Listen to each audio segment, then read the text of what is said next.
Dictation start होगी 5 second बाद। Yes, सज़ा नहीं मिलने पर अपराधियों का मनोबल बढ़ जाता है, लेकिन कानून के शिकंजे में जकड़ दिया जाए, तो उनमें भय पैदा होता है। स्टॉप। बिहार सरकार ने अपराध नियंत्रण को जो सख्ती दिखाई है, वह भय मुक्त समाज बनाने की दिशा में सराहनीय कदम है। स्टॉप। मुख्यमंत्री नीतीश कुमार ने साफ साफ कहा है कि अपराधियों को हर हाल में सज़ा दिलाई जाए। स्टॉप। स्पीडी ट्रायल में तेजी लाकर सज़ा की दर बढ़ाई जाए। स्टॉप। पुलिस प्रशासन के लिए स्पष्ट संदेश है कि अपराध नियंत्रण में किसी भी तरह की ढिलाई बर्दाश्त नहीं की जाएगी। स्टॉप।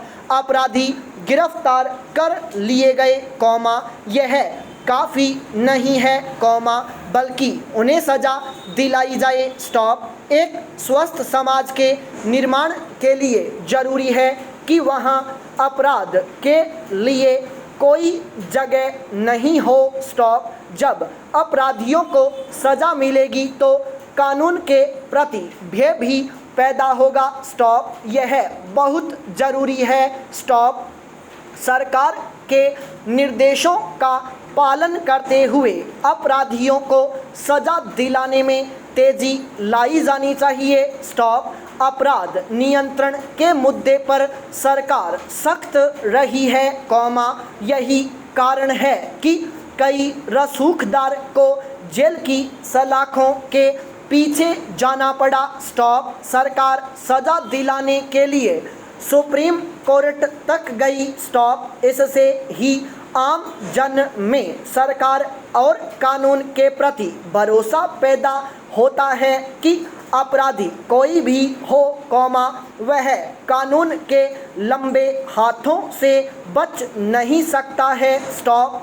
इसके लिए थाना स्तर से ही गंभीरता बरतने की ज़रूरत है। स्टॉप। यह सुनिश्चित करना होगा कि कोई भी व्यक्ति शिकायत लेकर आता है तो उस पर गंभीरता से कार्रवाई की जाए। स्टॉप। आरोपित की गिरफ्तारी सुनिश्चित हो और समय समय के अंदर कानूनी प्रक्रिया पूरी की जाए, ताकि अदालत में मामले की सुनवाई हो सके। स्टॉप। कई मामलों में समय पर चार्जशीट दाखिल नहीं होने के कारण जमानत मिल जाती है और बाहर आकर उसकी दबंगई शुरू हो जाती है। स्टॉप।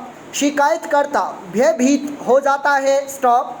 यह सुनिश्चित करना होगा कि शिकायत करने वालों को पूरी सुरक्षा मिले और समय सीमा के अंदर दोषियों को सज़ा दिलाई जाए। स्टॉप। राज्य में भूमि विवाद के मामले बहुत ज़्यादा हैं। स्टॉप। मुख्यमंत्री ने इसके समाधान का निर्देश दिया है। स्टॉप।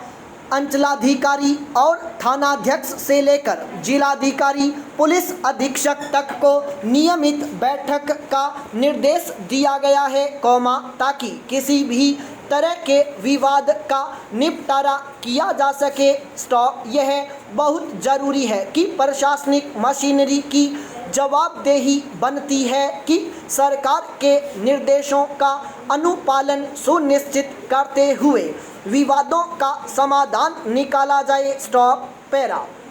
कोई 40 साल पहले एक फिल्म आई थी, रोटी, कपड़ा और मकान। स्टॉप। तब से कई दशक बीतने के बाद भी ये तीनों बुनियादी मुद्दे लोगों के बीच केवल बहस तक सीमित थे। स्टॉप। देश की आबादी का एक बड़ा हिस्सा अंतिम पायदान पर ही खड़ा था, लेकिन मोदी सरकार के पिछले 7 साल के कार्यकाल में अंतिम पायदान पर खड़ा व्यक्ति न केवल आगे बढ़ा है, बल्कि विकास की मुख्य धारा में भागीदार भी बना है। गरीबों के लिए हितकारी योजनाएं, आत्मनिर्भरता, प्रखर राष्ट्रवाद और अंतर्राष्ट्रीय स्तर पर मोदी के नेतृत्व में भारत एक सशक्त पहचान बनाने में सफल रहा है। आज जन धन खातों में 1.30 लाख करोड़ रुपए की राशि जमा है, जिसके खाता धारकों की संख्या 40.5 करोड़ है।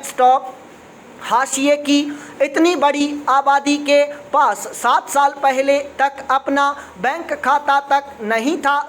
अब वह देश के विकास में सहभागी बन गई है। मकान पहले किसी वंचित आदमी का सपना भर होता था, लेकिन मोदी सरकार के संकल्प के मुताबिक 2024 तक सबके पास घर हो जाएगा। करीब 2 करोड़ मकान बन भी चुके हैं। मकान में पीने का स्वच्छ जल हो, इसके लिए जल जीवन मिशन के तहत 2024 तक हर एक ग्रामीण घर में नल का कनेक्शन देने का भी लक्ष्य है। इससे जनता को जल जनित बीमारियों से निजात मिलेगी। गरीबों को मुफ्त गैस सिलेंडर देने के लिए शुरू की गई उज्ज्वला योजना के तहत 8.3 करोड़ परिवारों को लाभ मिला है। बिजली आज बुनियादी जरूरत है। सौभाग्य योजना के तहत सभी घरों में बिजली पहुंचाना है। One nation, one ration card योजना 2021 में पूरे देश में लागू हो जाएगी और लाभार्थी कहीं भी राशन ले सकेंगे। आर्थिक रूप से कमजोर वर्ग के स्वास्थ्य को दृष्टिगत रखते हुए आयुष्मान योजना के तहत करीब 10 करोड़ परिवारों को सालाना 5 लाख रुपए का स्वास्थ्य बीमा का लाभ मिल रहा है। स्वच्छ भारत मिशन के तहत बने शौचालयों के कारण करीब 55 करोड़ लोगों ने खुले में शौच करना बंद कर दिया है। वाम दलों का गरीब कल्याण केवल ढकोसला भर था। कांग्रेस का गरीबी हटाओ नारा केवल नारा था, लेकिन मोदी सरकार के लिए यह नारा नहीं, बल्कि गरीबी से मुक्ति का संकल्प है। भारत एक कृषि प्रधान देश है और किसान इसकी रीढ़ है। किसानों की भलाई के लिए मोदी सरकार ने 2019 में किसान सम्मान निधि योजना आरंभ की। आज 9.5 करोड़ किसानों को 3 किस्तों में सालाना 6,000 रुपये मिलते हैं। किसानों की भलाई के लिए मोदी सरकार ने 3 कृषि कानून भी बनाए हैं। इससे देश में बिचौलिया राज समाप्त होगा। अब वे अपनी फसल देश के किसी हिस्से में बेच सकते हैं। किसानों की फसल को नुकसान न हो, इसके लिए प्रधानमंत्री फसल बीमा योजना के तहत फसलों की बुआई से लेकर कटाई तक बीमा सुरक्षा मिलती है। किसानों के साथ व्यापारी वर्ग भी अर्थव्यवस्था का एक महत्वपूर्ण घटक है। उसकी सुविधा के लिए एक देश, एक टैक्स की संकल्पना से वस्तु एवं सेवा कर यानी GST लागू किया गया।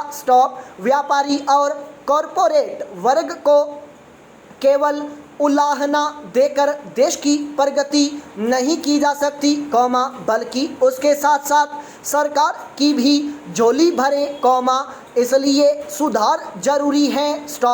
कांग्रेस की तरह मोदी सरकार इंस्पेक्टर राज में भरोसा नहीं करती।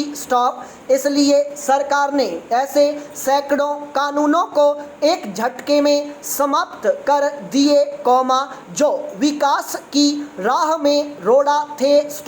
देश के विकास में बैंकिंग सेक्टर की भूमिका की अनदेखी नहीं की जा सकती।